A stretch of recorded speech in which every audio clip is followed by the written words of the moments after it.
देवियों, भाइयों, ईश्वर कौन है, कहाँ है, कैसा है? युग निर्माण योजना प्रेस मथुरा विज्ञप्ति क्रमांक 3।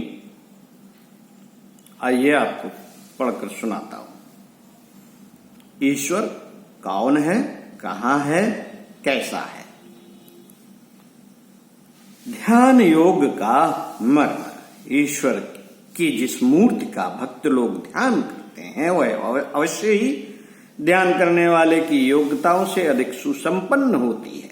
इष्टदेव चाहे अलग अलग क्यों ना हो, पर वे सभी ईश्वर मनुष्य की अपेक्षा शारीरिक, मानसिक, सामाजिक तथा सांसारिक दृष्टि से बहुत बलवान होते हैं। भगवान कृष्ण का कोई असली फोटो इस समय प्राप्त नहीं होता, इसलिए ध्यान करने के लिए जिन चित्रों की मानसिक स्थापना की जाती है वह कल्पित ही मानने पड़ेंगे। एक ही देवता के अनेक भक्त अपने मन में देवता का ध्यान करते हैं, पर सबकी ध्यान मूर्ति में कुछ ना कुछ अंतर होता है। इससे भी प्रकट होता है कि ये ध्यान चित्र कल्पित हैं। यदि वह असली होते तो सभी भक्त एक ही समान मूर्ति का ध्यान करते।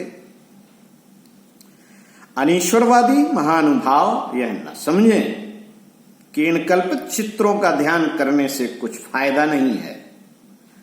ईश्वर के नाम से ही जो बिदकते हैं उन्हें इन ध्यान मूर्तियों को ध्येय प्रतिमा नाम दे दिया जाना चाहिए। मनुष्य उन्नत करना चाहता है। हर किसी की इच्छा होती है कि मैं सुंदर, रूपमान, स्वस्थ, बलवान, बुद्धिमान, तेजस्वी, प्रतापी, ऐश्वर्यवान, असाधारण शक्तियां रखने वाला बनूं। अब सोचना चाहिए कि सर्वतोमुखी उन्नति के मार्ग पर बढ़ने का कार्य जिस प्रकार आरंभ किया जा सकता है, कार्य किस प्रकार आरंभ किया जा सकता है। कोई भी कार्यकर्ता तभी कार्य आरंभ कर सकता है जब अपने ध्येय की एक तस्वीर अपने मन में खड़ी कर ले। सुनार एक सांचा तैयार करता है, चांदी पिघला कर उसमें डाल देता है, तब वैसा ही गहना बन जाता है। बिना सांचा बनाए रुपया ढालने की टकसाल का काम कैसे चलेगा? इसलिए मनुष्य जैसा बनना चाहता है, अपने को वैसा ढालने के लिए एक सांचा तैयार करना पड़ेगा। यह ध्येय प्रतिमा या ईश्वरीय ध्यान मूर्ति यह सांचा ही तो है। मनुष्य चाहता है कि मैं सुंदर, सुडौल, ज्ञानवान, बुद्धिमान आदि बनूं। इन इच्छित चित्रों के साथ भी एक एक चित्र जुड़ा हुआ है। सुंदर शब्द कहते हैं गोरा रंग, भरा हुआ गुलाबी चेहरा, रत्नारे नयन, पतली नाक, मोती से दांत स्मरण हो आते हैं। अधिक सुंदर शब्द के साथ जो चित्र जुड़ा हुआ है वह दिव्य नेत्रों के सामने नाचने लगता है। आप अपने में भी जो उन्नत देखना चाहते हैं, जिन जिन विशेषताओं की इच्छा करते हैं, इन सबका एक सम्मिलित चित्र अवश्य बन जाएगा। यदि इच्छा निर्बल हुई तो वह चित्र भी धुंधला, निर्बल, अस्थिर और उदासीन होगा। उन्नत की इच्छा जितनी प्रबल होगी उतना ही चित्र अधिक स्पष्ट, सतेज, प्रकाशवान, स्थिर एवं उत्सुकता पूर्ण होगा। एक प्रेमी अपनी प्रेमिका को अपने पास देखना चाहता है। उसकी यह इच्छा जितनी ही प्रबल होगी उतना ही उसे प्रेमिका का ध्यान अधिक आएगा। प्रेषी को की सलोनी मूर्ति आंखों के आगे ही खड़ी रहेगी। सच्ची लगन से ही किसी वस्तु की प्राप्त होती है। मनुष्य यदि उन्नत दिशा को प्राप्त करना चाहता है तो वह यह कार्य यूं ही लष्टम पष्टम उदासीनता के साथ पूरा न होगा, वरन दृढ़ विश्वास, सच्ची लगन, प्रेममय उत्सुकता के साथ एक ध्येय प्रतिमा बनानी होगी। आकांक्षा उस ध्येय को प्राप्त करने की लगन में लगी रहे और तन मन से उसकी प्राप्ति का कर्तव्य करता रहे। कोलंबस की आकांक्षा भारत भूमि को तलाश करने के लिए व्याकुल हो रही थी और सर्वस्व की बाजी लगाकर उसका तनमन जहाज का संचालन कर रहा था। तब कहीं वह एक स्वर्ण भूमि को खोज पाया। यदि यों ही बिना किसी तीव्र आकांक्षा के, बिना किसी ध्येय प्रतिमा के समुद्र में जहाज चल देता तो सफलता प्राप्त नहीं कर सकता। मित्रों, हमारे पूर्वजों ने अत्यंत गहरे मानसिक तत्व ज्ञान के आधार पर ईश्वर की सुंदर मूर्ति का ध्यान करने का पूजा विधान बनाया है। अपनी नाना प्रकार की उन्नत का बोध कराने वाली एक मनमोहक प्रतिमा का ध्यान करना आवश्यक है। इस प्रतिमा के साथ ईश्वर का पवित्र नाम जोड़ देने से यह विशेषता हो जाती है कि वह प्रतिमा केवल भौतिक और सांसारिक उन्नति तक ही सीमित नहीं रहती,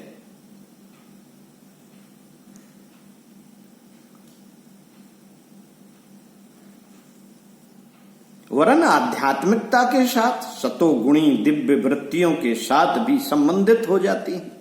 वह सांचा भौतिक और आध्यात्मिक दोनों उन्नतियों से युक्त होकर हमारे भविष्य की रचना करता है।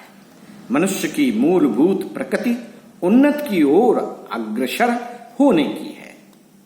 कोई भी व्यक्ति उन्नत की इच्छा किए बिना रह नहीं सकता। इसलिए उन्नत भविष्य की एक रूपरेखा बनाना भी अनिवार्य है। विष्णुलोक, गोलोक, स्वर्ग, वहिष्ठ, हेवन आदि स्थान संबंधी कल्पना है तथा मुक्ति, स्वर्ग प्राप्ति आदि अवस्था संबंधी कल्पनाएं उसी ध्येय अवस्था की बोधक हैं, जिसको प्रायः हर व्यक्ति इच्छा किया करता है। ईश्वर को निराकार मानने वाले जो सज्जन परमात्मा का एक विशेष मूर्त में ही होना स्वीकार करते हैं, उनसे हमारी प्रार्थना है कि वे अपने मत को बदले बिना भी ध्येय प्रतिमा का ध्यान करने के लाभों के संबंध में विचार करें और उसके अंदर जो बड़ा भारी लाभ छिपा हुआ है उसे ग्रहण करें। अनीश्वरवादी महानुभाव कहा करते हैं कि हम पेशेवर धर्मध्वजी दुकानदारों के रिश्वती और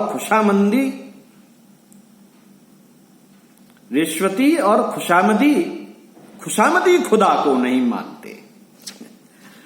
अच्छा बाबा, उसे मत मानो, पर अपना उत्तम भविष्य डालने वाले सांचे को तो मानो।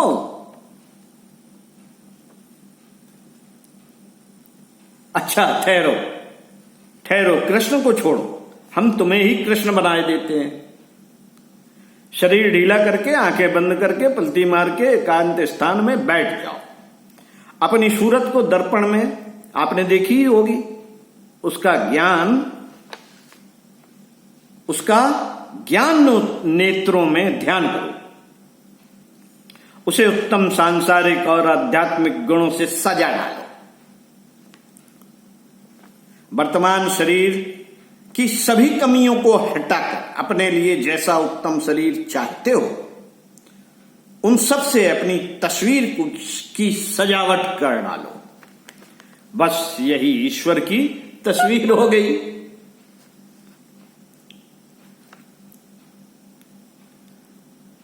इसी का ध्यान किया करो।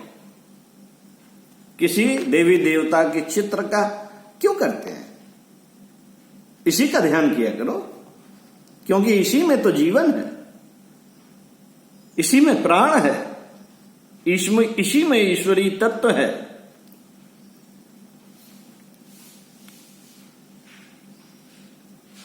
इस मूर्ति से जितना प्रेम करोगे, जितना प्रेम होगा, उतना ही तुम भ्रंग कीट की तरह उस आदर्श प्रतिमा में लीन होते चले जाओगे और वह आध्यात्मिक तल्लीनता इतनी महत्वपूर्ण सिद्ध होगी कि बहुत अंश में तो वे इच्छाएं इसी जन्म में पूरी हो जाएंगी। मजाक की बात नहीं है, मजाक की बात नहीं है, यह आध्यात्मिक ध्रुव सत्य है। हिरण के बच्चे में अधिक प्रेम होने पर जड़ भरत के दूसरे जन्म में हिरण होने की कथा महाभारत में मौजूद है। तुम्हारी आकांक्षा जिस स्थिति को प्राप्त करने में पूरी तत्परता से जुड़ जाएगी, कोई कारण नहीं कि 1-2 जन्मों में ही वह पूर्णता प्राप्त न हो जाए। ध्यान प्रतिमा की भक्ति का अतुलित प्रताप है। इस महान सत्य को विज्ञान की कसौटी पर जितना कसा जाता है उतना ही वह अधिक खरा साबित होता जाता है। केवल ध्यान करने में कुछ नहीं होता, यह समझना भूल है। ध्यान आरंभिक सीढ़ी है। आदर्श का निर्माण होते ही शरीर और मन सारी शक्तियों से उसे प्राप्त करने में लग जाता है और दृश्य और अदृश्य लोकों से सफलता के लिए ऐसे ऐसे विचित्र साधन सूक्ष्म तत्वों की सहायता से जुटाने लगता है। कभी कभी तो वे सहायताएं चमत्कार जैसी जान पड़ती हैं। कई बार भगत लोग बड़े आलसी, दरिद्र, अकर्मण्य, दुर्गुणी तथा अवनत की ओर गिरते देखे जाते हैं। यह भगत लोग असल में भक्त की झूठी विडंबना करते रहते हैं। उनका भगतपना मात्र पेट पालने का या सस्ती वाहवाही लूटने का एक जरिया है। सच्चा ध्यान योगी ईश्वर की पवित्र मूर्ति में अपने को तल्लीन कर देता है, अथवा यो भी कहें कि आत्मोन्नत की जो सबसे ऊंची सर्वगुण संपन्न ध्येय प्रतिमा बनाई है आपने, उसके साथ तदाकार होने के लिए प्रेम पूर्वक विहिल हो जाता है, भाव विहिल हो जाता है। भक्ति का सच्चा तत्व यही है। भक्ति का महाविज्ञान इतना सत्य है कि उसकी प्रत्यक्ष परिणाम को चाहे जो अनुभव कर सकता है। आप कैसे बढ़ना चाहते हैं, उसका एक मजबूत नक्शा बना लीजिए। उसमें सफल होने के लिए प्राण प्रण से तल्लीन हो जाइए।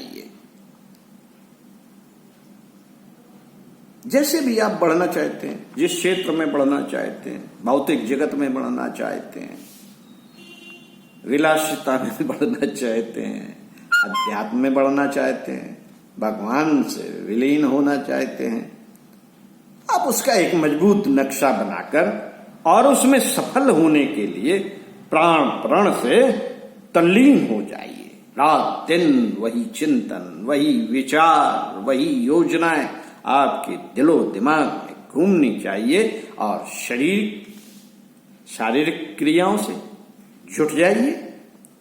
फिर कुछ ही दिनों में भक्ति का जादू देखिए। आपकी काया पलट हो जाएगी, काफिला कहीं का कहीं पहुंच जाएगा। आपकी जीवन दशा में आश्चर्यजनक लौट पलट हो जाएगी। भक्ति द्वारा उत्पन्न हुआ आत्मोन्नतिकारी प्रचंड विद्युत प्रवाह नस नस में दौड़ने लगेगा। लालटेन के ऊपर जिस रंग का कांच लगा दिया जाए उसी रंग की रोशनी होने लगती है। जैसा जीवन दे निश्चित हो जाता है, उसी के अनुरूप शरीर के कार्य और मन के कार्य दिखाई देने लगते हैं। पेशेवर भगत लोग भक्ति का कैसा विकृत और नाशकारी रूप बनाए बैठे हैं, इस संबंध में आप सभी कुछ जानते हैं। बड़ा सा तिलक लगाए, बड़ी सी चोटी धारण किए, बढ़िया वस्त्र पहने और बड़ी बड़ी रामायण और गीता की बातें, और अकेले में बैठकर गुटखा चबाते हुए, बीड़ी पीते हुए आप देख सकते हैं। इस सड़ी गड़ी हुई दुर्गंध को उखाड़कर बदबू उड़ाने के इस समय हमारी इच्छा नहीं है। इन पंक्तियों में तो हमने भक्ति के सच्चे तत्व ज्ञान, ध्यान योग के गुप्त रहस्य पर प्रकाश डालते हुए यह बताने का प्रयत्न किया है कि अपने लिए निर्धारित किए हुए उच्च आदर्श एवं उन्नत भविष्य की ध्येय प्रतिमा बनाना, मानसिक चित्र निर्माण करना आवश्यक है। ईश्वर को मानने वाले या न मानने वाले सभी व्यक्तियों के लिए आवश्यक है कि ध्येय प्रतिमा का ध्यान किया करें। जो प्रतिमा आपने अपने बारे में स्वयं विनिर्मित की है कि आपका क्या स्वरूप है, आप ईश्वर सदस्य हैं, आप कृष्ण भगवान जैसे हैं, आप राम के जैसे हैं, लक्ष्मण के जैसे हैं, हनुमान जी के जैसे हैं, भगवान शंकर के जैसे हैं, यह प्रतिमा साईं बाबा के जैसे हैं, यह प्रतिमा का पूरा कल्पना चित्र जब आपका बन जाएगा, आप जब वैसे ही दिखने लगे, वैसे ही सोचने लगे, वैसे ही विचार करने लगे, यह प्रतिमा जितनी प्रगाढ़ होती चली जाएगी और इस प्रतिमा को लेकर जितना ध्यान किया जाए और वह ध्यान प्रगाढ़ होता चला जाए, साथियों, मनोविज्ञान शास्त्र की दृष्टि से यह व्यापार कल्प वृक्ष के समान मनोवांछाएं पूरी करने वाला सिद्ध होगा।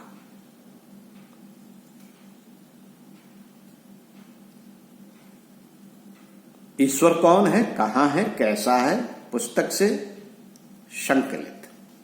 पंडित श्री राम शर्मा आचार्य। ओम शांति।